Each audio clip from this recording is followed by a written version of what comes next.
당신이 찾던 무서운 이야기 고비의 TV.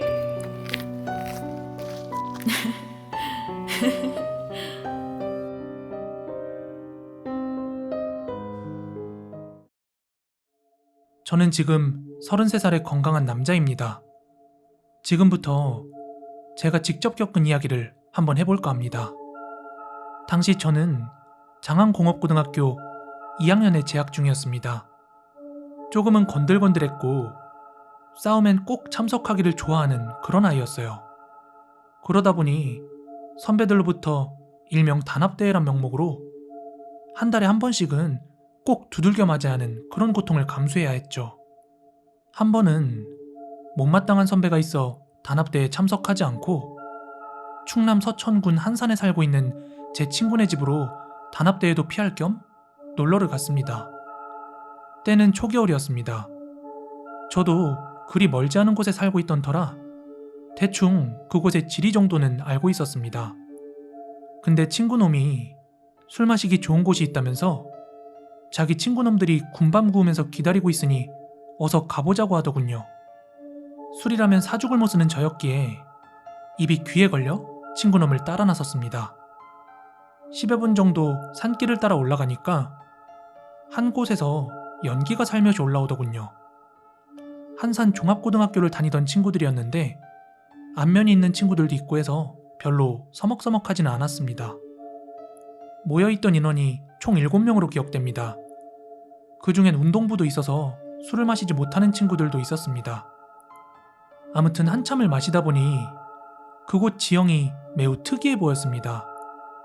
마치 움푹 패인 듯한 계곡 같은 인상을 주더군요. 그리고 사시사철 24시간 햇빛이 들지 않는다는 말에 왠지 기분이 찜찜했습니다. 사실 거기에 앉아 있으니까 낮인지 밤인지 제대로 분간을 못할 정도더군요. 그때 시간대가 아마도 오후 5시쯤 되었을 겁니다. 초겨울이라 조금 빨리 어두컴컴해졌죠. 아마 술을 1.5리터 2개쯤 비웠을 때였습니다. 저쪽 어두운 곳에서 다급한 아주머니의 비명소리인지 뭔지 모를 이상한 소리가 들려왔습니다. 저는 잘못 들었겠지 하고 같이 있던 친구들에게 물었습니다.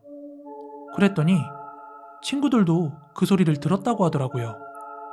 그리곤 5분쯤 지났을까요? 아주머니 한 분이 굉장히 다급하게 총각들 큰일 났어. 좀 도와줄 수 없을까? 이러면서 20-30m 후미진 곳에서 저희를 애타게 부르시더라고요. 그래서 무슨 일이시냐고 물었더니 자기네 논이 지금 수몰일보 직전이라 논둑이 넘어간다는 겁니다. 글쎄, 총각들 안 도와줄 거야? 하고 재차 묻더군요. 그래서 저희들은 아주머니 걱정 마세요. 저희들이 도와드릴게요. 이렇게 말씀드리고 얼른 자리를 털고 일어서서 아주머니 뒤를 7명 전원이 따라 나섰습니다. 그런데 이해할 수 없는 건 아무리 아주머니 뒤를 쫓아도 거리를 좁힐 수가 없는 거예요. 문득 그런 생각이 스치고 지나가는데 느닷없이 뒤에 있던 친구놈이 야, 귀신이다. 우리 지금 홀린 거야. 이러며 소리를 치는 거예요. 그와 동시에 저는 선두대열에 가고 있었는데 저 여자 발을 보라고 이 새끼들아. 뒤에서 또 한 번 소리치는 거예요. 그리고 저는 진짜 기절할 뻔했습니다. 그 소리와 동시에 아주머니의 발을 보던 중 발이 지면하고 50cm 정도 떨어져 있는 걸 두 눈으로 확인하게 됐죠. 거기까지였으면 가뿐히 도망쳤을 겁니다.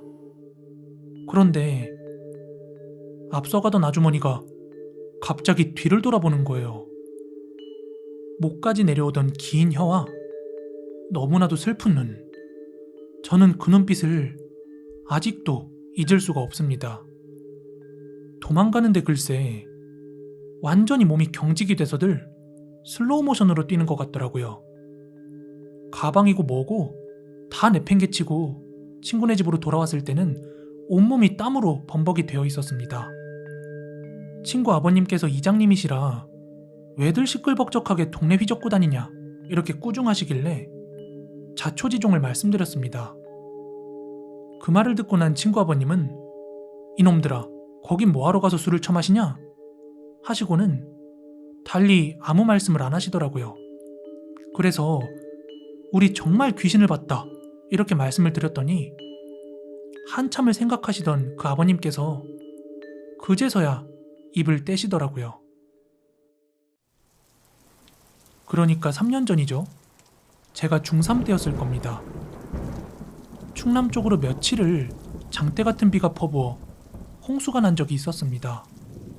그로 인해 많은 재산 피해와 인명 피해가 났어요. 아무튼 우리가 아주머니 귀신을 보았던 바로 그 장소는 옛날에는 병든 아이와 역병자들을 산채로 버리는 애장터라는 곳이더군요.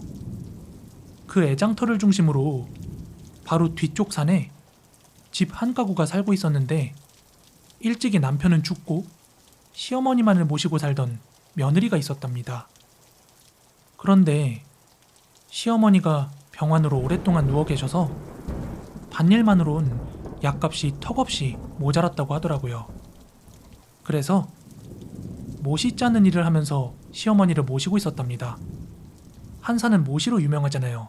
아시는 분들은 아시겠지만요. 하루는 모시를 팔러 한산 장터에 나갔던 모양이에요. 그런데 그날 장대비가 억수로 쏟아지면서 시어머니 혼자 계시는 집에 산사태가 밀려와 집을 덮친 것이었습니다. 그날 집으로 돌아온 며느리는 차마 입을 다물지 못했겠죠. 그렇게 비는 그치고 슬픔에 잠겨서 하루빨리 시신을 수습해주기만을 기다리고 있었다고 합니다.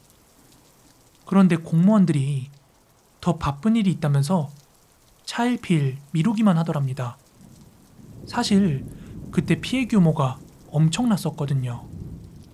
불효한 것 같은 마음에 한시도 잠을 못 이루던 며느리는 자기 혼자 힘으로 해결해보겠다며 그 매몰된 현장을 스스로 파내려 갔던 거예요. 그런데 비가 온 뒤라 아직 집안이 다져지지 않아 그만 며느리 또한 매몰이 된 거예요. 그 사실을 누군가 빨리 알았더라면 구할 수도 있었겠지만 자기 집들도 엄청난 피해를 입은 터라 엄두도 못 냈을 거고 게다가 누가 산속까지 할 일 없이 올라갔겠어요. 그리고 세상에 2달 뒤에서야 면사무소 직원들이 수해 현황 파악하러 갔다가 매몰된 걸 그때야 알아차리고 시신을 수습했답니다. 그런 일이 벌어지고 나서 딱 1년 후부터 특히 벽에는 추수철에는 지금도 어김없이 세상 떠나신 아주머니가 계속 돌아다닌다고 하더군요. 그래서 그쪽으로 통하는 산길을 아예 폐쇄했답니다. 워낙 한이 많이 담긴 귀신이라 사람을 홀려서 죽음까지 몰고 가는 아주 지독한 귀신이라고요. 위령제를 시도하며 무당들도 여러 번 불렀는데 무당들이 혀를 내두르면서 도망가기 일쑤였다고 하더라고요. 아무튼 이건 실화이고요. 아주머니 귀신을 목격했던 7명 중에는 당시 술을 마시지 않은 친구도 있었기 때문에 제가 여러분께 거짓말을 하는 건 절대 아닙니다. 때는 20살이 되던 늦여름 8월 말쯤입니다. 제 친한 친구놈 하나가 어릴 적부터 태권도장을 다녀서 자연스럽게 태권도장에 종종 놀러 다녔죠. 물론 태권도를 배우진 않았습니다. 태권도장에는 우리랑 나이 차이가 많이 나지 않는 한 사범령이 있었고 그 사범령, 그리고 사범령 친구, 저, 그리고 제 친구 이렇게 넷이서 종종 어울리곤 했어요. 그리고 8월 여름 휴가가 다 지나갔을 무렵에 바다 구경 한번 못한 게 아쉬워서 4명이서 당일로 속초 여행을 다녀오기로 관장님한테 허락을 받았습니다. 그렇게 주말에 도장 스타렉스 봉고차를 끌고 속초 고성으로 여행을 떠났습니다. 아침 일찍 출발해서는 운전을 해야 하는 사범형을 제외하고는 다들 회도 먹고 재미있게 술도 한잔 했습니다. 아쉽지만 원래 계획이 당일 여행이고 차도 다시 도장에 갖다 둬야 하는 상황이라 밤 11시쯤 다시 서울로 출발을 했죠. 저희 모두는 아침 일찍부터 움직여서 그런지 다들 피곤해했습니다. 그나마 멀쩡한 제가 조수석에 탔고 나머지 둘은 뒤에서 자고 그렇게 출발을 했습니다. 그리고 한창 미시령 고개를 넘어갈 때쯤 저도 슬슬 졸려서 졸았다 깼다를 반복하고 있었는데 운전을 하던 사범형이 욕설을 내뱉으면서 브레이크를 아주 세게 밟았습니다. 저는 도대체 왜 그러냐고 물어봤죠. 아니, 어떤 미친놈이 미시령 고개 꺾고 올라갈 때마다 앞에서 하이빔 갈기잖아. 형, 지금 주변에 아무리 봐도 우리밖에 차가 없는데? 야, 이거 봐봐. 지금도 하이빔 날라왔어. 어디서 날리는 거야? 아무것도 안 보이는데? 형, 브레이크 좀 살살 밟아줘. 앞유리에 헤딩하겠네. 뭐? 이게 안 보여? 나만 보이는 거야? 장난치지 말고 화내기 전에 잘 봐봐. 그런데 아무리 여기저기 둘러봐도 보이지 않았습니다. 뒤에서 자고 있던 둘을 깨우고 같이 봤지만 아무도 보지 못했죠. 결국 사범령이 피곤해서 그런 것 같다고 결론을 짓고 근처 아무 데서나 쉬다 가자고 했습니다. 그렇게 미시령 고개 정상에서 어느 정도 내려오는 길에 저희는 작은 음식점을 발견하고 뭐 좀 먹고 쉬다 가자면서 그 음식점에 들어갔습니다. 김치찌개를 시키고 차에서 있었던 일을 얘기하다가 저희가 주문한 음식이 나왔고 여행이 끝나간다는 아쉬움에 술도 한 잔 더 하고 싶어서 사범형도 술 한 잔 먹고 아예 새벽까지 쉬다가 서울로 출발하기로 했습니다. 음식점에는 할머니 혼자 일을 하시는 것 같았어요. 말도 없으시고 굉장히 차가우셨죠. 하지만 음식 맛이 너무나 좋았습니다. 그래서 추가로 김치찌개를 더 포장하고 술도 몇 병 사서 모텔이나 숙박시설이 있으면 방을 잡고 그곳에서 조금 더 먹기로 했습니다. 그렇게 음식을 포장한 저희는 차에 탔고 머지않아서 모텔이 보였습니다. 어서 오세요. 식사는 하고 오셨죠? 그럼요. 시간이 몇 시인데요? 저희 저기 위에 식당에서 먹고 왔어요. 어라? 여기 근처에는 식당이 없는데요?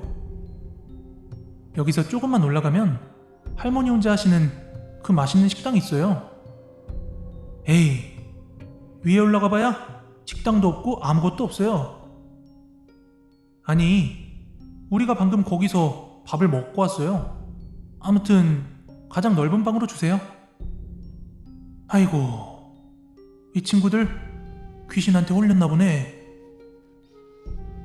그래서 저희들은 그 식당에서 포장해온 김치찌개를 보여준다고 했습니다. 차에 두고 왔나 싶어서 차로 갔지만 김치찌개는 보이지 않았습니다. 모텔 사장님은 귀신한테 홀렸다며 저희를 믿지 않으셨습니다. 우리는 분명히 먹었기 때문에 포장한 건 음식집에 두고 왔다고 확신을 했고 식당으로 다시 가지러 가려는 그 찰나에 모텔 사장님이 자기 개인 차로 저희를 따라오겠다고 하더라고요. 저희는 속으로 그 모텔 사장을 욕하면서 식당으로 출발을 했습니다. 그런데 이게 웬일? 저희가 간 뒤로 문을 닫으셨는지 그 식당은 없었고 그냥 불 꺼진 건물 하나가 있었습니다. 할머니는 주무시는 건가? 건물이 너무 허름해 보여서 이상했지만 일단 차를 세우고 사범형 친구가 김치찌개를 가지러 들어갔는데 갑자기 욕을 하고 나오면서 들어가 보라고 재촉을 했어요. 그래서 우리 모두 음식집으로 들어갔는데 아무 말도 하지 못한 채 머리부터 발끝까지 소름이 돋아서 모두 도망쳐 나올 수밖에 없었습니다. 안에는 공사를 하다만 인테리어에 거미줄도 잔뜩 있었죠. 그리고 우리에게 맛있는 김치찌개를 해주셨던 그 할머니의 사진 하나가 보였습니다. 그렇게 다들 말없이 차에 올라탔는데 뒷좌석 안쪽에 빈 뚝배기 그릇이랑 소주병이 다 뜯어져서 검은 봉다리 속에 들어있는 걸 보고 그걸 냅다 밖에 집어던져버리고 그 음식점을 서둘러 떠났습니다. 도로 외곽에 차를 대놓고 잠시 담배를 피면서 진정을 시킨 우리는 그제서야 생각이 난 게 우리를 따라오던 모텔 사장이 어디에도 보이지 않던 것이었죠. 뭔가 걱정도 되고 언제부터 사라진 건지 생각이 나질 않아서 저희는 다시 모텔 쪽으로 갔는데 분명히 있어야 할 모텔 건물이 없었습니다. 건물 자체가 없었어요. 아무것도 없었고 잠시 주차할 수 있는 공간뿐이었습니다. 저희는 뭔가에 홀렸다며 위험하다 싶어서 급히 미시령을 벗어났습니다.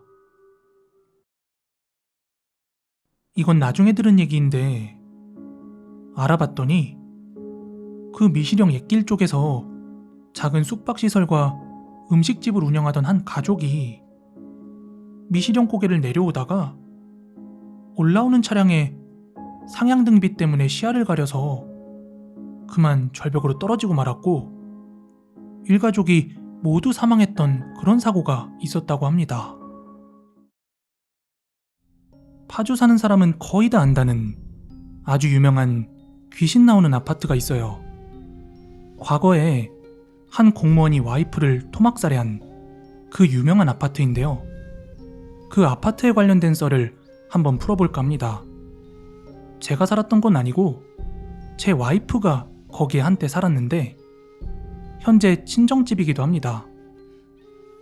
기본적으로 신축 아파트임에도 정말 귀뚜라미나 곱등이 등 그런 벌레들이 많았고 매년 화재도 나고 안 좋은 일이 굉장히 많이 났다고 합니다.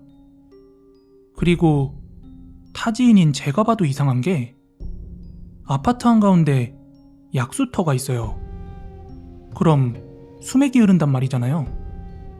그리고 더 대박인 건 그 부지가 오래된 공동묘지터였다는 건데 그 물이 다 사람이 묻힌 곳을 지나온 그런 물이라는 거죠. 그래서 처음에는 인허가도 나지 않았었대요. 묘지부지라서. 그런데 그걸 강경하게 밀어붙여서 지은 그런 아파트라는 겁니다.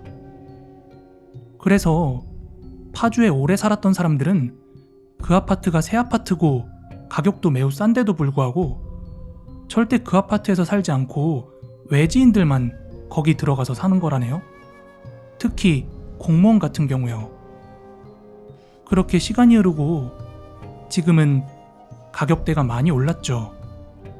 초반에 하도 애들 사이에 귀신 봤다는 얘기가 많아서 비슷한 시기에 시청 앞에 지은 작은 아파트가 있는데 다들 거기로 이사를 갔다고 해요. 그 정도인 곳입니다. 아무튼 저희 와이프님이 직접 겪은 썰을 한번 풀어드릴게요. 이건 와이프 초딩 때예요. 그때도 귀신 같은 건 따로 믿지 않았었대요.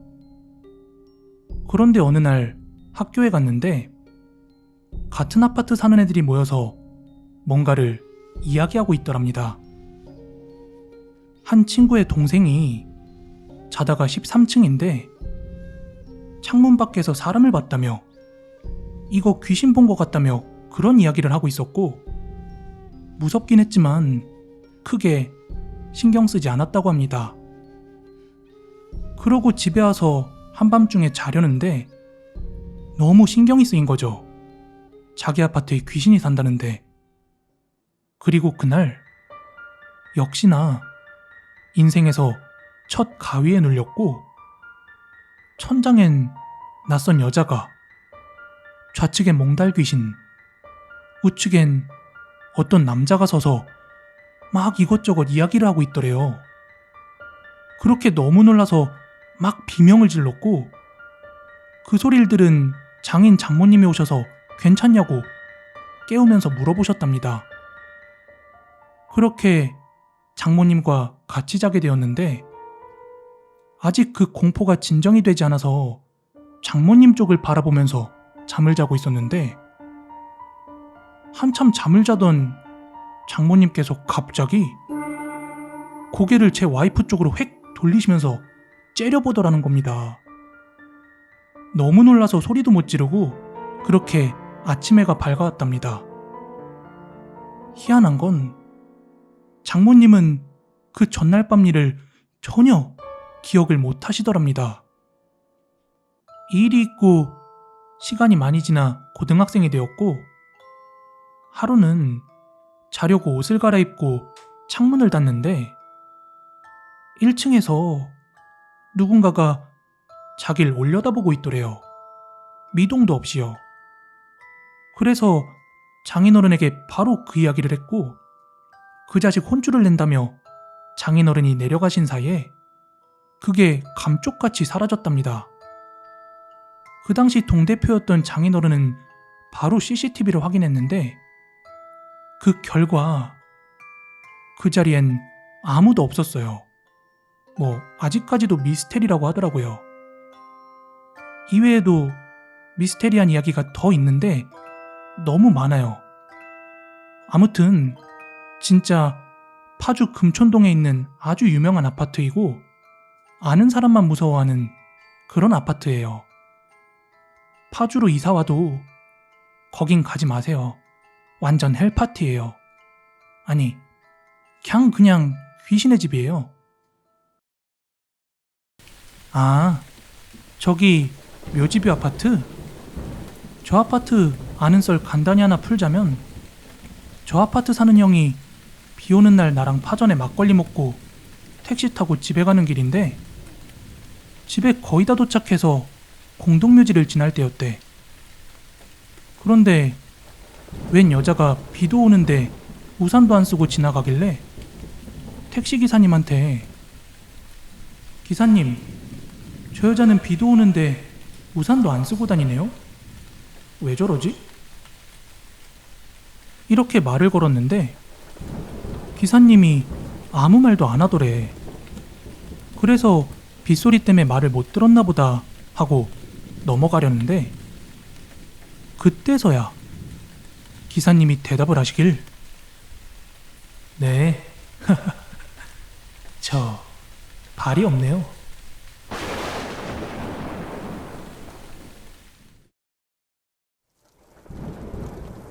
이 이야기는 제가 직접 들은 이야기고 실제로 너무 큰 충격에 이 목격자 아저씨가 꽤나 오랜 시간 동안 정신과 치료를 받았다고 들었어요. 그럼 조심스럽게 이야기 한번 시작해 볼게요. 지방에 있는 한 빌라에 홀로 딸내미를 키우는 엄마가 하나 있었대요. 아이가 있으니까 당연히 남편이 있었겠죠? 그런데 그 당시에 남편이 공장에 출근을 하고 있었는데 공장에서 일어난 불의의 사고로 남편이 목숨을 잃었다고 하더라고요. 그런데 이게 다행이라고 해야 될지 뭘지 살아생전에 남편이 들어놓은 보험 때문에 보험금도 꽤 많이 나왔고 또 회사에서 나온 각종 위로금 같은 것 때문에 당장에 딸아이를 키우는 데는 문제가 없었지만 아무래도 벌이가 아무것도 없는 상태에서 중학교, 고등학교, 대학교까지 이렇게 미래를 생각하기에는 턱없이 부족하다고 생각이 들었겠죠? 그래서 아이가 10살쯤 됐을 무렵부터 이 엄마가 일을 다니기 시작했대요. 그러던 어느 하루는 엄마가 야근 때문에 좀 퇴근이 늦어졌고 집에 혼자 있던 아이가 배가 고팠는지 집 근처 분식집을 찾아 나선 거예요. 그런데 그만 골목길에서 속도를 내던 한 택시에 치여서 크게 다치고 말았대요. 엄마는 직장에서 그 소식을 듣고 막 불이 났게 병원에 달려갔지만 아이는 이미 의식이 없었고 며칠 뒤 아이도 세상을 떠났다고 합니다. 아이를 키우기 위해선 엄마로선 선택의 여지가 없었지만 죄책감이 오죽하겠어요. 남편도 보냈는데 딸까지 하늘나라로 보내고 자기가 아이를 보살피지 못했다는 그 죄책감에 엄마는 참을 수 없는 그런 자기 비하가 있었겠죠? 아무튼 그렇게 아이의 장례식이 끝나고도 정말 한동안은 동네가 떠나가라 막 집에서 곡하는 소리가 났대요. 심지어 한 일주일쯤 뒤에는 막 처음에는 안타까워하던 동네 주민들도 제발 조용히 좀 하라고 막 그렇게 집 앞에서 소리를 질 정도였대요. 그만큼 막 곡소리도 크고 막 제정신이 아니었던 거죠. 그런데 그렇게 주민들이 조용히 하라고 막 소리를 친 뒤로 엄청 조용하더래요. 그만 지친 건지 아니면 마음을 추스린 건지 더 이상 우는 소리도 소리치는 소리도 아무것도 소리가 나지 않더랍니다. 그리고 밖에 돌아다니는 모습도 안 보여서 이웃들 중에는 괜찮은가? 이렇게 걱정하는 분들도 계셨지만 그저 우울해서 밖에 나오지 않나 보다 하고 생각을 했대요. 그러다가 어느 하루는 이 엄마라는 사람이 자기 가족들과도 연락을 안 했던 건지 그 여자의 부모라고 하는 좀 나이 지긋이 든 어르신 두 분이 찾아왔대요. 그 어르신 두 분이 문 앞에서 문 좀 열어보라고 그렇게 아무리 소리치고 문을 두드려도 그 여자가 문을 열지 않았대요. 그러다가 같은 층 주민이 워낙 소란스러우니까 그 열쇠집이라도 불러서 한번 문을 따봐라. 우리도 좀 생활을 해야 되지 않겠냐 하며 막 호소를 했대요. 그 호소에 못 이겨서 그 어르신 두 분이 결국 열쇠집을 불러서 문을 열었답니다. 그렇게 문이 열린 바로 그 순간 열쇠집 아저씨는 외마디 비명과 함께 꼬꾸라졌고 부모 되는 사람들도 비명인지 오열인지 모를 그런 소리를 내며 그냥 주저앉았다고 합니다. 왜냐하면 문이 열린 바로 그곳에는 온 몸을 이쑤시개로 찔러박아 흡사 선인장처럼 보이는 아줌마가 의식을 잃기 직전의 모습으로 현관 쪽을 멍하니 바라봤대요. 그러면서 하는 말이 나보고 조용히 하라면서요 하곤 푹 쓰러지더랍니다. 네, 맞아요. 이 이야기는 과거 열쇠집 하시던 아저씨로부터 들은 이야기고 이 아저씨가 한동안 정신적으로 큰 고생을 하시고 이제 문 따러 갈 때마다 계속 그 생각이 나서 결국 열쇠집도 문 닫았다고 하시더라고요. 그 이후 그 집 소식은 전혀 모른대요. 들어보니까 그날 바로 병원에 실려갔고 추후에 그 빌라는 정리가 된 것 같은데 그 여자가 살았는지 죽었는지는 지금까지도 알 길이 없답니다. 이건 제가 어릴 때 일이고 지역 어르신들께서 함구하시는 이야기라 구체적으로 위치를 밝히기는 어려울 것 같습니다. 이 점 양해해 주세요. 때는 제가 중학교 겨울방학 때였어요. 저희 아버지는 제가 어릴 때부터 야외 활동을 매우 좋아하셨어요. 낚시도 좋아하시고 또 등산도 좋아하시고 몸으로 하는 취미는 다 좋아하셨습니다. 그러던 어느 겨울날 아버지께서 빙어 낚시를 가자고 하셨어요. 아버지는 밤새 한번 재밌게 놀아보자면서 외지인들이 잘 모르는 그런 저수지를 하나 알아보신 것 같더라고요. 그래서 어머니는 집에 계시고 아버지와 저 그리고 초등학생이었던 동생 셋이서 차로 15분이면 가는 거리에 한 작은 저수지에서 빙어 낚시를 하게 되었습니다. 그날은 날씨가 엄청 추웠는데 아버지께서 얼음 위로 두꺼운 바닥 매트와 텐트까지 치셔가지고 생각보다 따뜻하게 빙어 낚시를 할 수 있었어요. 텐트 안쪽으로도 구멍이 있어서 그 안에서 낚싯대를 내려서 낚시를 했죠. 저는 아버지를 따라 열심히 빙어를 낚는데 구멍에 넣으면 나오고 넣으면 또 나오고 그렇게 계속 잡히더라고요. 그리고 아버지와 동생은 챙겨왔던 초장으로 그 살아있는 빙어를 그냥 초장 찍어서 회로 맛있게 먹더라고요.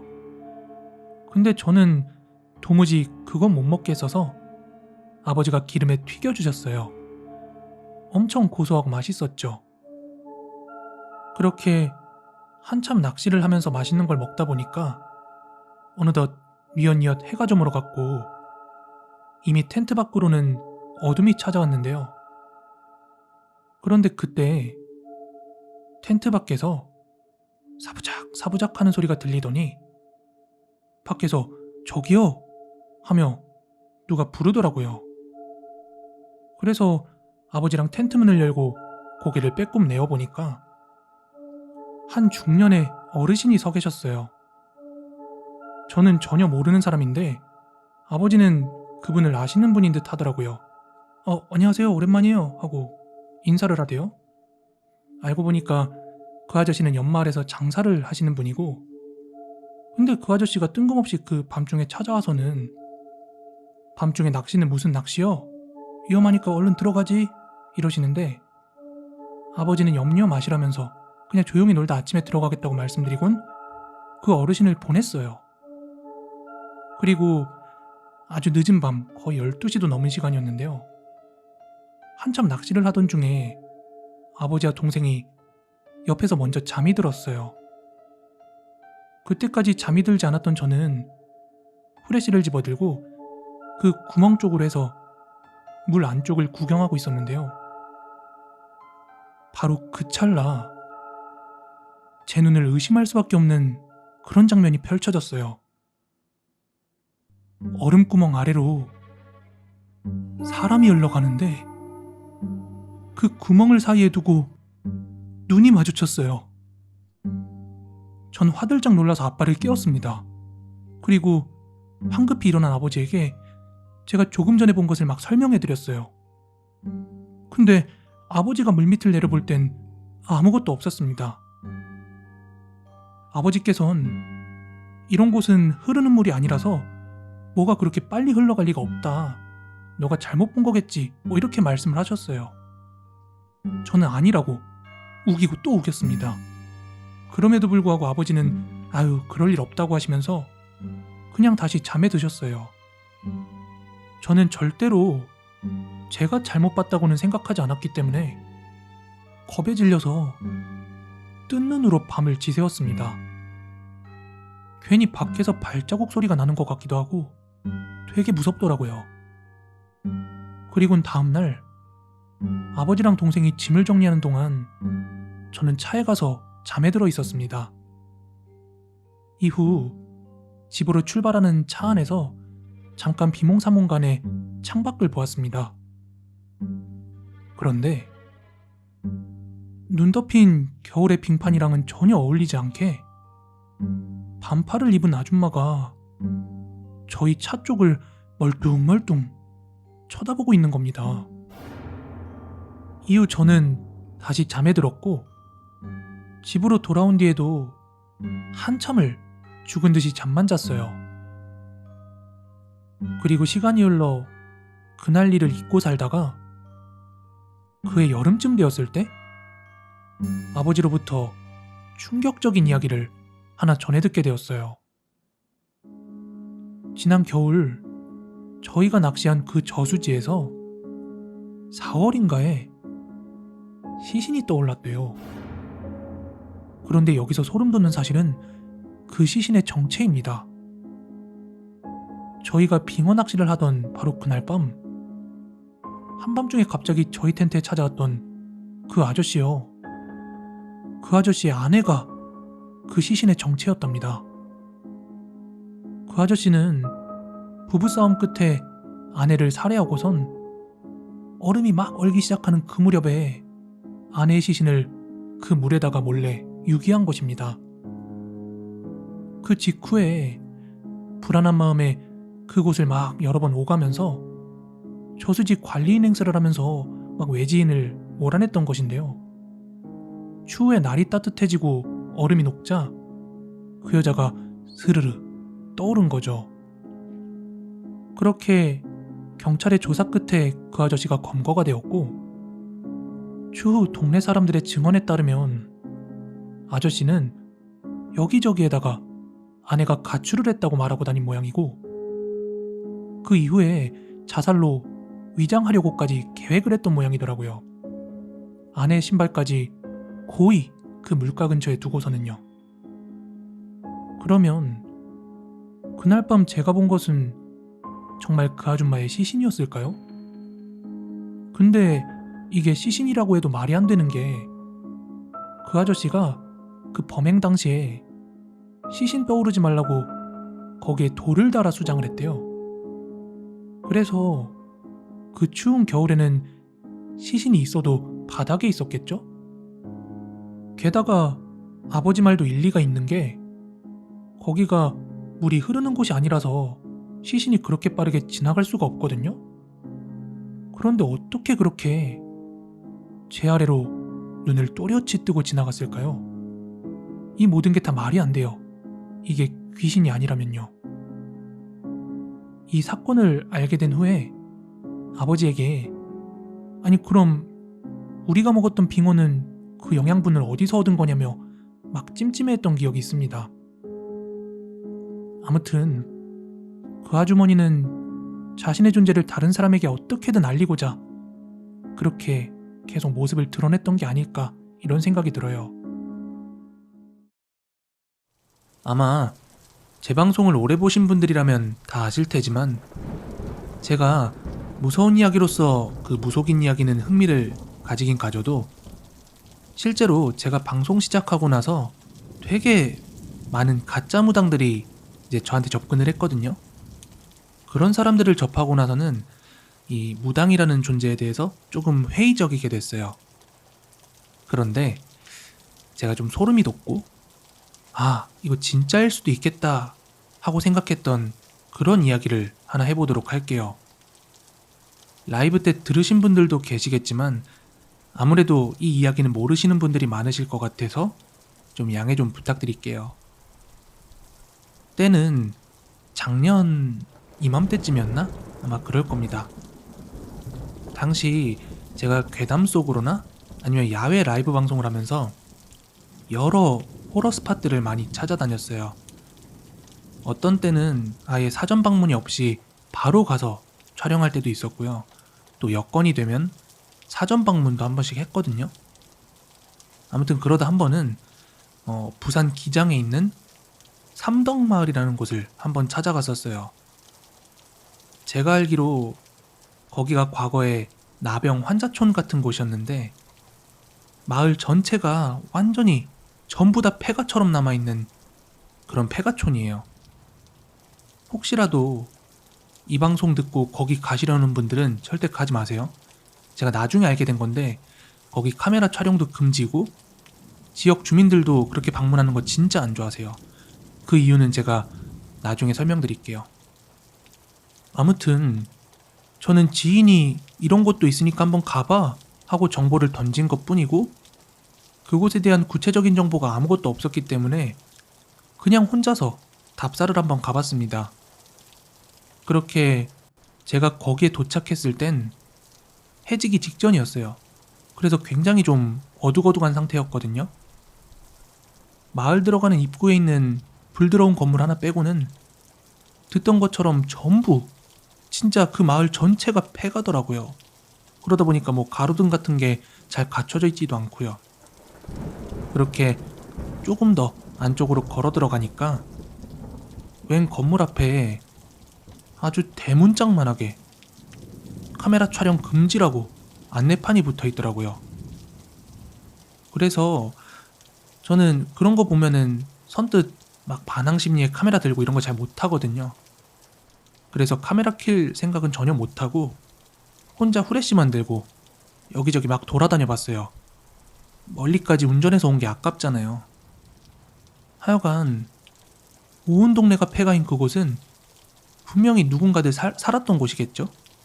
하지만 해가 지고 나니까 엄청 어둡고 스산하더라고요. 바로 옆이 차가 다니는 고속도로인데도 말이죠. 그렇게 전체적인 모습만 둘러보고 촬영 생각은 접고 집으로 돌아왔어요. 그리고 그 당일이었나? 그 바로 다음 날이었을 거예요. 당시 저한테 막 이것저것 알려주시던 한 선 넘지 않는 무속인 분이 계셨거든요. 제가 여기서 말하는 선을 넘는다 안 넘는다 이 말은 저한테 접근했던 무당분들 중에 다짜고짜 너 뒤에 뭐 여자가 몇 명 붙었다. 너 다음 달 되면 당장 죽는다. 막 이런 분들 계셨어요. 근데 저 지금 1년 넘게 지났는데 멀쩡하잖아요. 하여간 제가 지금 말씀드리는 이 무당분께서는 뭐 그런 말씀은 일절하신 적이 없고 너가 어느 장소를 방문하려거든 뭐 며칠 날이 좋고 혹은 몇 시부터 몇 시까지가 안전할 거다 뭐 이런 거 알려주시는 그런 분이었어요.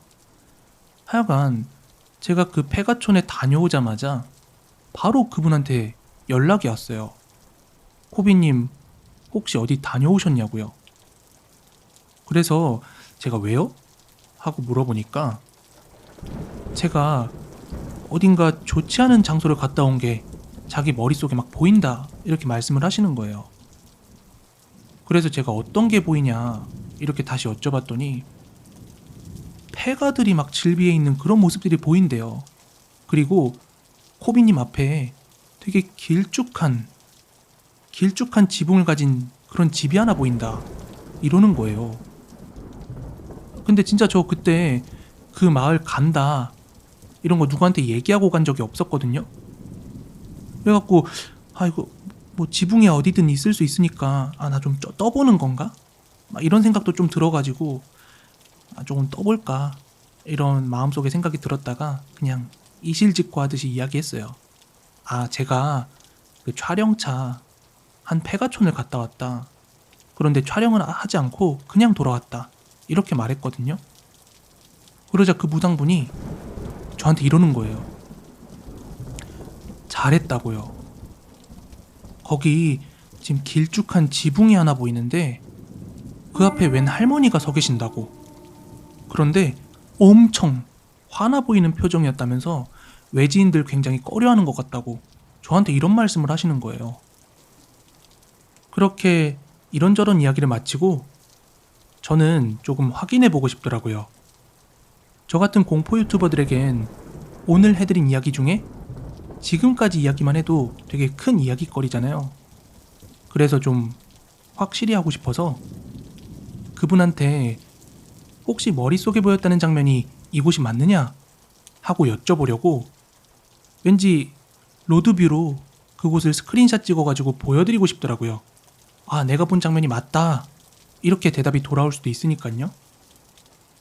그런데 그때 제가 로드뷰 확인하다가 진짜 소름이 돋고 말았습니다. 로드뷰는 다 길이 밝은 날 촬영이 되어 있잖아요. 제가 갔을 땐 완전 밤이었고요. 제가 그 지붕이 길쭉하다고 한 곳이 어딘지 좀 생각이 나서 그곳을 로드뷰로 찾아봤는데 밤에는 어두워서 전혀 눈에 들어오지 않았는데요. 그 길쭉한 집 바로 앞에 무덤이 있는 거예요. 근데 아까 전에 웬 할머니가 화난 표정으로 서 있다고 했었잖아요. 근데 그게 좀 더 납득이 갔던 게 뭐냐면요. 제가 이 동네 촬영 금지라 그랬잖아요. 여기가 폐가촌이긴 해도 봄이 되면 꽃이 피니까 사진동호회에서 촬영을 되게 많이 왔었대요. 그런데 그 사진동호회 사람들이 그 폐가에 전부 들어가 보고 물건 깨고 부시고 막 이렇게 민폐를 끼치니까 남아있던 근처 주민들이 엄청 싫어했었대요. 그래서 거기가 카메라 촬영 금지가 된 거고요. 하여간 이날 이 사건 이후로 저는 제가 모르는 진짜 그런 무속의 세계가 있는 건가 하는 그런 느낌을 좀 받았습니다. 만약에 저 같은 경험을 한다면 여러분들은 어떠실 것 같아요? 저 이날 진짜 좀 소름 돋았거든요. 이 이야기는 제가 사회 초년생으로 첫 직장 생활을 할 때 겪었던 일입니다. 제가 다니던 회사는 작은 영세 기업으로 직원이 10명 남짓한 아주 작은 회사였습니다. 일반 사원 신분이던 저는 당시 저랑 동갑내기인 대리님에게 기본적인 업무 내용을 배우고 또 자주 물어보기도 했습니다. 그러다 보니까 여자친구가 없던 저는 조금씩 그 대리님에게 마음이 가더라고요. 하지만 제게 일을 가르쳐 줄 때와는 달리 평소에는 왠지 어두운 구석이 있었죠. 다른 직원들도 왠지 모르게 그 대리님에게만큼은 조금 조심스러운 느낌도 들었고요. 그런데도 불구하고 저는 조금씩 마음이 동하고 있었습니다. 그러던 어느 하루는 퇴근 후에 지하철역으로 가던 중 역사 계단을 내려가는 대리님을 보게 되었는데요. 그 옆에 어떤 남자가 딱 붙어서 걸어 내려가는 거예요. 그래서 저는 대리님 남자친구 있구나 하고 속으로 실망을 하게 되었어요. 그 대리님에 대한 실망이 아니라 그냥 남자친구가 있다는 그 사실이에요. 그리고 또 한 번은 아침 출근길에 대리님이 사무실 건물 쪽으로 그때 그 남자친구로 보이는 사람과 함께 들어가는 거예요. 그래서 야, 아침 출근길까지 챙기는 게 저 남친 엄청 다정스럽구나 이렇게 생각하고 건물에 뒤따라 들어갔는데 엘리베이터 앞에는 대리님 혼자인 거예요. 그래서 방금 같이 들어오셨던 남자분은 어디 가셨어요? 하고 물어봤어요. 그러자 남자요? 저 혼자 왔는데? 이러는 거예요. 진짜 제가 잘못 본 건지 아니면 부끄러우니까 발뺌하는 건지 저는 일단 그런가 보다 하고 넘어갔습니다. 그러다가 시간이 조금 흘러 어느 하루였습니다. 회사에서 다 같이 회식을 하고서 직원들이 다들 많이 취해 있을 때였습니다. 저는 술기운을 빌려 주변이 어수선해진 틈을 타서 저번에 그때 그 남자가 그냥 친구인지 그저 썸남인지 확인하고 싶어서 대리님에게 슬쩍 물었어요. 혹시 남자친구 있으시냐고요. 그랬더니 눈시울이 붉어지면서 지금은 없어요 이러는 거예요. 저는 뭔가 헤어진 지 얼마 안 됐는데 제가 눈물 버튼 건드린 건가 싶어서 죄송하다고 하고 그냥 궁금했을 뿐이었다며 수습을 했죠. 그리고 집에 갈 때가 되어서 다들 집으로 해산하는 와중에 저는 평소에 고마운 마음의 빌미로 취해 있던 대리님을 집 앞까지 데려다 주기로 했습니다. 그런데 집에 가는 길에 대리님께서는 저에게 전혀 예상치 못한 이야기를 꺼내더라고요. 대리님은 본인도 바보가 아니라서 제가 자기에게 마음 있는 거 다 느꼈다. 나도 그쪽한테 좋은 감정은 가지고 있는데 내가 지금 누굴 만날 수 있는 상황은 아닌 것 같다 하고 딱 잘라 말하는 거예요. 그러면서 덧붙여 하는 말이 사실 자기 전 남자친구가 반년 전쯤 그 대리님의 이별 통보에 스스로 극단적인 선택을 했다는 그런 충격적인 이야기를 꺼내더라고요. 전 그때서야 이해가 되더라고요. 왜 대리님이 늘 어두운 표정이었고 사무실 사람들도 대리님을 조심스러워했는지요. 전 예상치 못한 이야기에 괜히 미안해져서 괜찮다, 저 충분히 이해해요. 그냥 대리님이 좋은 사람이라고 생각해왔던 것 뿐이다. 그러니까 부담 가지지 마세요. 이렇게 말씀을 드렸어요. 그러다가 되게 자연스러운 분위기로 대리님의 자취방 인근 편의점에서 맥주를 한 잔 더 하게 되었는데요. 그때 이야기 주제는 무거운 분위기에서 다소 풀려서 좀 가벼운 얘기들을 나누고 있었는데요. 저는 단순히 궁금한 마음에 한번 물어봤어요. 저번에 보니까 퇴근할 때랑 출근할 때 같은 남자분이랑 걷는 걸 봤는데 그분은 그냥 혹시 친구분이세요? 하고 물어봤어요. 그러자 대리님이 아니요, 남자친구요. 이러는 거예요. 그래서 무슨 말인지 도통 이해가 안 가더라고요. 조금 전까지만 해도 지금 남자를 만날 상황이 아닌 것처럼 이렇게 이야기를 했잖아요. 그래서 네? 하고 진짜 이해가 안 간다는 듯 묻자 정말로 정말 진짜 믿기 힘든 이야기를 하는 거예요. 그 사람이 자기의 죽은 전 남자친구라는 겁니다. 죽은 전 남자친구가 지금도 자기 주변을 배회하고 있다는 거예요. 자기도 처음엔 몰랐는데 저뿐만 아니라 여러 많은 지인들이 저번에 같이 가던 사람 누구야?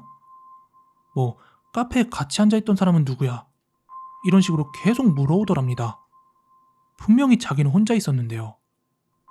그래서 그 사람들한테 인상착의를 물어보니까 아니나 다를까 죽은 전 남자친구의 인상착의였답니다. 그러면서 저한테 혹시 그때 봤던 사람 짧은 머리에 안경 쓴 체구 다부진 남자 아니었냐? 하고 묻는데 그날은 추운 날씨도 아니었는데 닭살이 돋더라고요. 왜냐하면 제가 본 그 사람이 맞는 거예요. 그렇게 충격과 소름의 연속으로 시간은 이미 새벽 2시가 넘어가고 있었고 그쯤 되니까 슬슬 대리님도 쉬도록 보내드려야 할 것 같아서 편의점에서 대리님과 인사를 하고 이렇게 헤어졌어요. 그런데 이렇게 조금 걷다 말고 제가 뒤를 돌아봤거든요. 헌데 뒤돌아가는 대리님에게 어떤 남자가 매달린 채로 뒤통수 옆으로 저를 보며 씩 웃는 겁니다. 저는 한참 동안이나 그 자리에 멈춰 있었어요. 대리님에게 달려갈 수도 그렇다고 뭐 도망갈 수도 없었으니까요. 그렇게 한참을 굳은 채 서 있다가 택시를 잡아타고 집에 들어왔습니다. 그리고 다음날 회식의 피로감을 안고 아침 일찍 출근을 했는데 대리님도 피곤했는지 아직 출근 전이더라고요. 그런데 9시가 되도록 그리고 10시, 11시가 넘어가는데 출근도 하지 않고 전화도 받지 않더라고요.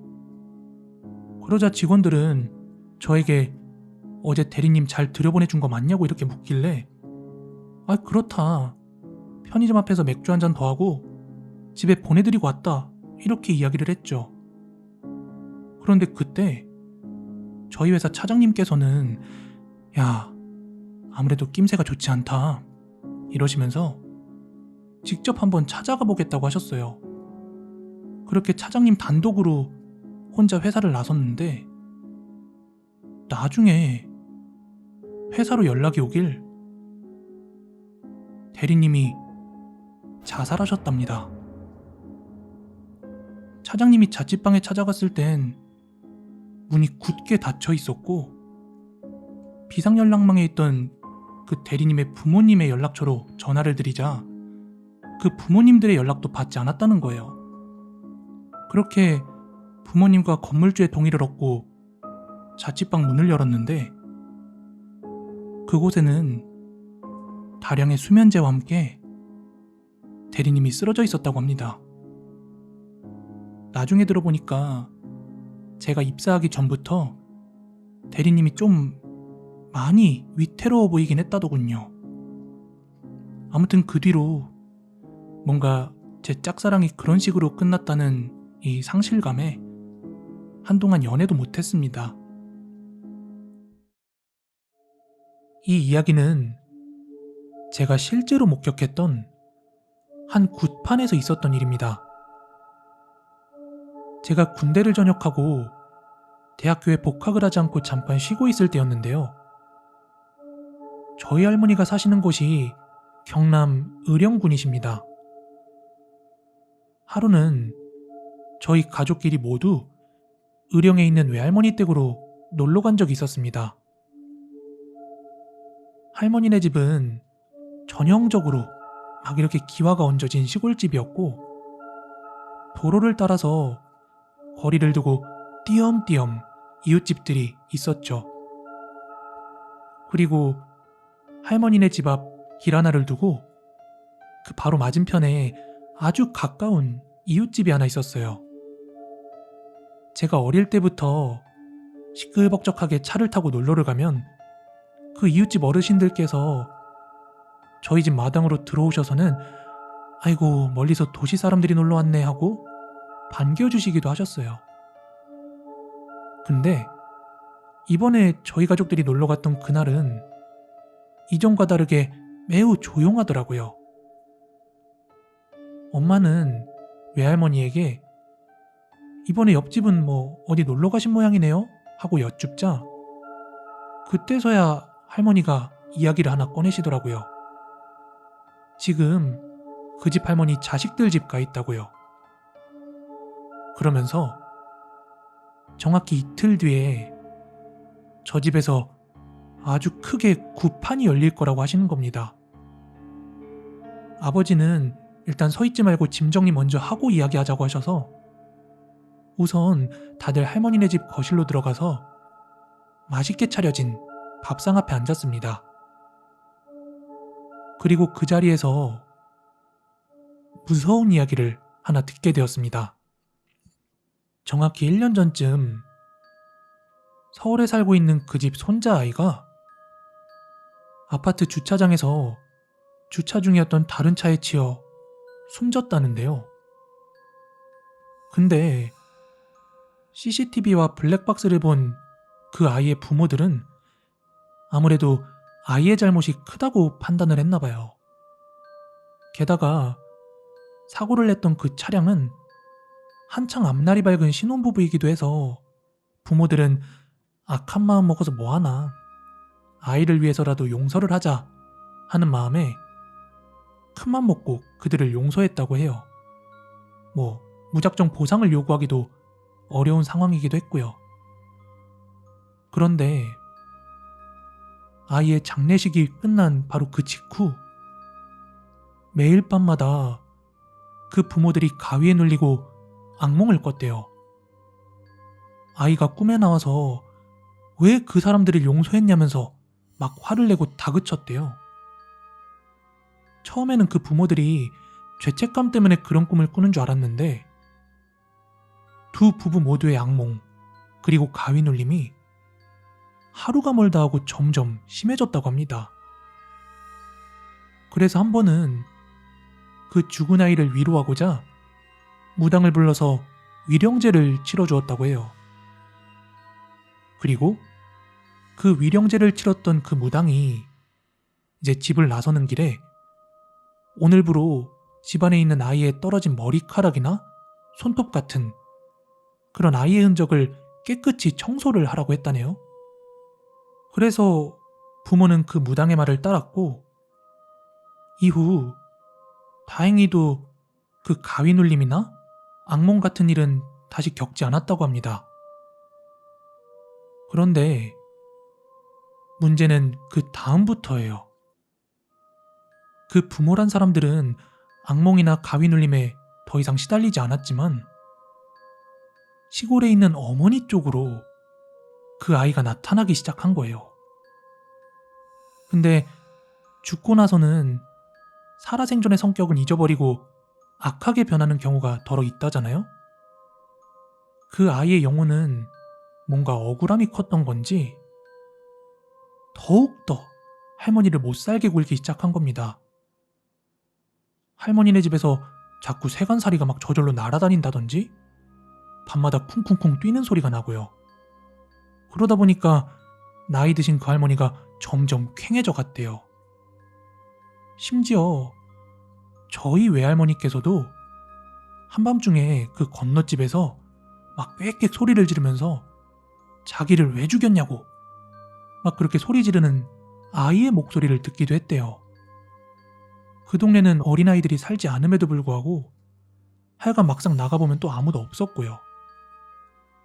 그리고 할머니네 집과 그 건너집 마당 쪽으로 이리저리 누가 던지는 건지 몰라도 막 돌도 날아다니고 뭉툭한 무언가가 툭툭 떨어지는 소리가 밤마다 들리곤 했대요. 아무튼 그러다가 그 이웃집 할머니께서 서울에 있는 자식들과 막 이러이러한 일이 있다 하고 통화를 하게 된 것이죠. 그래서 그 부모들은 위령제를 치러주었던 그 무당에게 도움을 구한 거예요.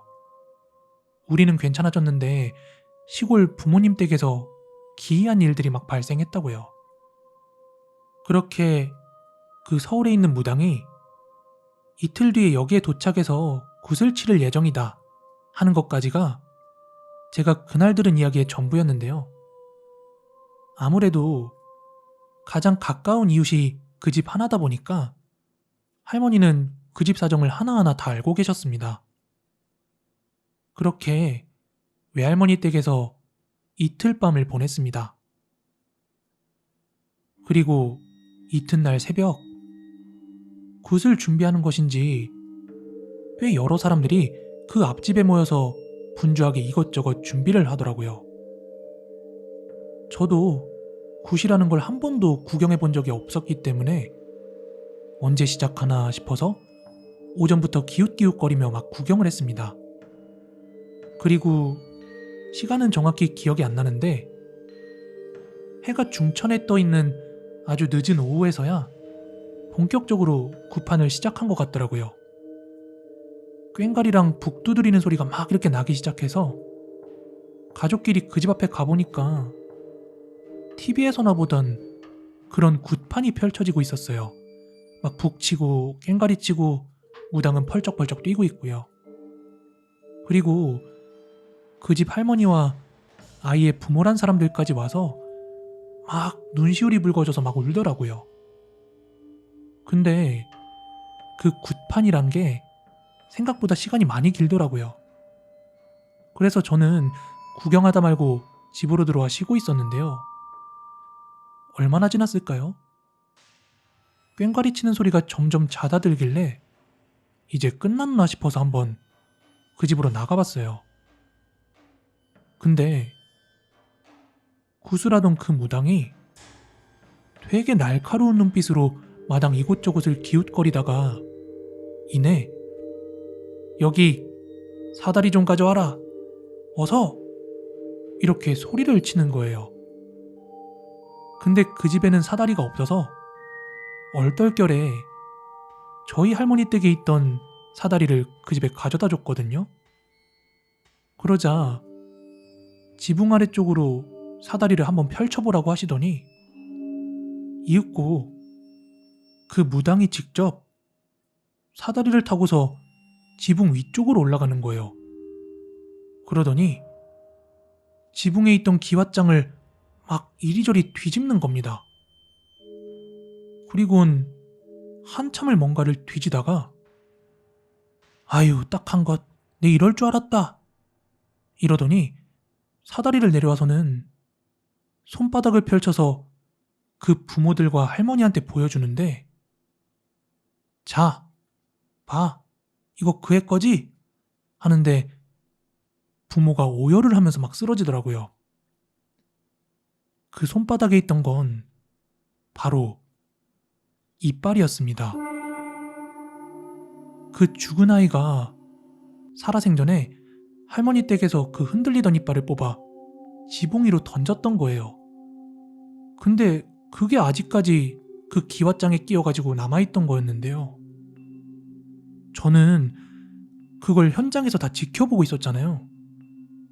어떻게 알고 그걸 찾았는지 진짜 넋놓고 한참 소름이 돋아 있었습니다. 태어나서 제가 처음으로 목격한 굿판에서 그런 신기한 장면을 목격하니까 진짜 우리가 모르는 뭔가가 있는구나 하는 그런 생각이 들더라고요. 그날 이후 그 이웃집 할머니께서는 매일매일 아이를 위로하는 마음으로 아침마다 절도 하고 또 기도도 올리고 했답니다. 그리고 제가 가장 최근에 외할머니 댁에 갔을 땐 또다시 그 집이 비워져 있는 거예요. 근데 할머니에게 이야기를 들어보니까 그 집 할머니께서 가지고 계신 지병으로 얼마 전에 돌아가셨다고 하더라고요. 이건 저와 제 친구가 실제로 목격한 이야기입니다. 혹시 춤추는 귀신이 진짜 위험한 귀신이라는 말 들어보셨나요? 어디인지는 구체적으로 말씀드리기 어려운 점 양해 부탁드립니다.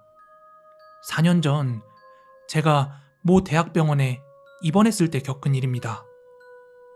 늦은 퇴근 시간에 피곤했던 저는 택시를 잡기 위해 대로변 인도 위에 서 있었어요. 멀찍이서 오고 있던 택시가 저를 보고 인도 쪽으로 방향을 돌리길래 제가 도로가로 한 발짝 내려갔는데 그 택시가 속도를 줄이지 못하고 저를 치고 말았습니다. 그래서 제 왼쪽 발목이 골절이 일어나고 또 무릎 인대가 크게 다쳐서 대학병원에서 수술을 하고 또 입원 생활을 해야만 했죠. 아무튼 천만다행히도 수술은 잘 마쳤고 저는 4인실 병실에서 생활 중이었는데요. 그날은 금요일로 기억을 합니다. 저는 병실이 칙칙하기도 하고 또 하루 종일 핸드폰만 들여다보는 게 되게 답답해서 친구에게 병문안 좀 와라 하고 쫄라댔어요. 고등학교 동창인 동네 친구였는데 흔쾌히 수락을 해줬고 저녁 먹을 시간을 맞춰서 병원으로 와줬습니다. 친구는 병원으로 오면서 보쌈과 족발을 포장해왔고 저는 그날 밋밋한 병원밥 대신에 족발을 아주 맛있게 먹었습니다. 이후 친구와 함께 바깥바람을 쐬며 담배를 한 대 피고 들어왔어요. 저는 병상에 누워있고 친구는 보조침대에 누워있었는데 아무래도 병원밥을 먹을 때보다는 좀 과식을 해서 그런지 노곤노곤 하더라고요. 그러다가 어느 순간 잠이 들었는데 중간에 잠깐씩 간호사쌤이 봐주시느라 선잠을 자다가 그 이후에 아주 깊게 잠이 들었습니다. 그렇게 한참을 자다가 소변이 마려 눈이 떠졌고 그때 핸드폰을 보니 시간은 새벽 3시쯤. 친구는 아래 보조침대에서 열심히 자고 있더라고요. 그때 전 다리도 불편하고 또 침대에서도 내려와야 되니까 야, 화장실 좀 같이 가자 이렇게 부탁을 하며 친구를 깨웠습니다. 그렇게 목발을 짚고 친구와 함께 화장실을 가고 있는데 복도 저 멀찍이에서 낯선 여자가 하나 보였습니다. 당시 복도 중앙에는 간호사분들이 업무 보는 곳이 있었고요. 그 좌우로 병실들이 있었어요. 그 좌우로 뻗은 복도에 각각 화장실이 하나 있었고요. 아무튼 그 반대쪽 복도 어느 병실 앞에 낯선 여자가 검은 한복 또는 원피스 비슷한 걸 입고 덩실덩실 춤을 추고 있는 거예요. 그 모습을 굳이 비유를 하자면 영화 마더에서 김혜자 씨가 그 논 한가운데에서 덩실덩실 춤추잖아요. 딱 그런 모습이었는데 저는 제 옆에 있던 친구에게 야, 저 아줌마 뭐하냐? 하고 물었죠. 그랬더니 친구는 피식 웃으면서 되게 비웃듯이 저 정도면 노망난 거 아니냐? 이 시간에 이러더라고요. 아무튼 그렇게 별로 신경 쓰지 않고 화장실에 들어가 볼일을 보고 저희가 화장실에서 나왔을 때는 그 여자가 보이지 않았습니다. 그런데 진짜 소름 돋는 건 그 다음 날이었습니다. 아침에 친구가 잠에서 깼는데 저희 병실에 입원해 있던 다른 환자와 보호자들이 막 이야기하는 걸 듣게 되었습니다. 이제 막 눈을 뜬 잠결에 그 이야기하는 게 들리는데 듣자 하니 저희 층에서 사람이 죽었다고 하더라고요. 순간 저는 의문이 들었어요. 제가 있는 층은 응급병동이나 중환자들이 있는 층이 아닌 걸로 알고 있는데 뭐 사람이 죽을 일이 있나? 하고 말이죠. 그래서 뭐 그런가 보다 하고 생각하고 있었는데 이후 저희 병실에 간호사쌤이 들리셨길래 제가 여쭤봤어요. 쌤, 듣기로 뭐 사람 죽었다던데 이 병동에서 사람이 죽기도 해요? 그러자 간호사 선생님께서 하신 말씀이 그거 환자가 아니라 환자 보호자분이 이야기를 듣자 하니 입원해 있던 환자의 보호자가 원래 평소에 심장이 좋지 않았었나 봐요. 그런데 새벽에 홀로 화장실을 들렸다가 갑작스럽게 증상이 나타나 돌아가신 모양이더군요. 그 이야기를 듣고 처음에는 아무 생각이 없다가 문득 머릿속을 스친 생각이 어젯밤 저랑 친구가 봤던 덩실덩실 춤추던 여자였어요. 우리가 본 그거 혹시 그 죽었다는 사람의 귀신 아니야? 그리고 점심시간쯤 되어 친구는 집으로 돌아갔습니다. 이후 저는 병실에 있던 어르신 몇 분과 이야기를 나누었는데요. 오지랖 넓은 한 어르신께서 어제 몇 호의 보호자가 죽었는지 그 호수까지 알고서는 말씀을 해주시는데요. 나중에 화장실 갈 때 진짜 깜짝 놀랐습니다. 혹시나 하고 그 호수가 어딘지 보니까 어제 검은 옷 입고 춤추던 그 여자가 서 있던 그 호수인 겁니다. 너무 소름이 돋은 저는 추후 간호사쌤 오셨을 때 한번 여쭈어봤어요. 혹시 환자 보호자들 중에서 위아래로 검은색 원피스 혹은 한복 같은 거 입은 그런 보호자를 본 적 있냐고요. 그런데 그런 사람 전혀 본 적이 없다고 하더라고요. 그럼 제가 본 게 뭐였을까요? 이후 치료를 잘 받다가 퇴원을 했고 퇴원 직후에야 뭐 그런 일이 있었다 하고 주변에 이야기하는 정도였지만 1년 정도가 지나면서 그 사건은 점점 제 기억에서 잊혀져 갔습니다.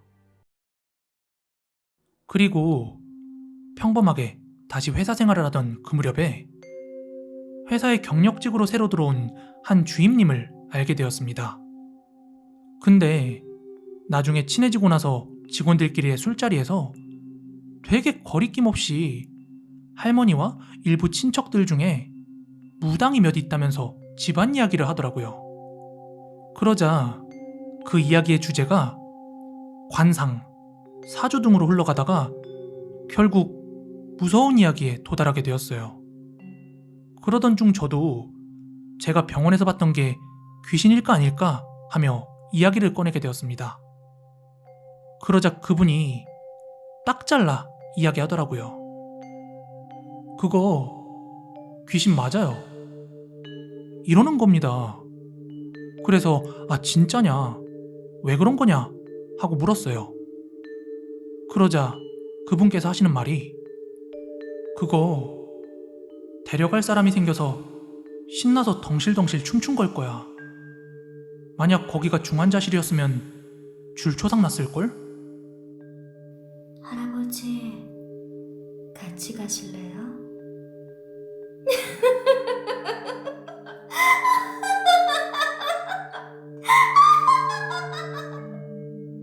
저한테 막 이러는데 진짜 제가 본 게 귀신이라고 생각하니까 너무 소름이 돋는 거예요. 근데 실제로 제가 무서운 이야기를 읽고 듣고 하다 보니까 병원에서 환자들이 검은 옷을 입은 귀신을 보고 뭐 죽어나갔다더라, 혹은 춤추는 귀신은 정말 그 아기를 품은 귀신이라더라 하는 그런 이야기들이 심심치 않게 등장하더라고요. 제가 태어나서 처음 본 귀신이 그토록 위험한 귀신이었다고 생각하니까, 게다가 친구와 동시에 목격했다는 사실에 아직까지도 소름이 끼칩니다.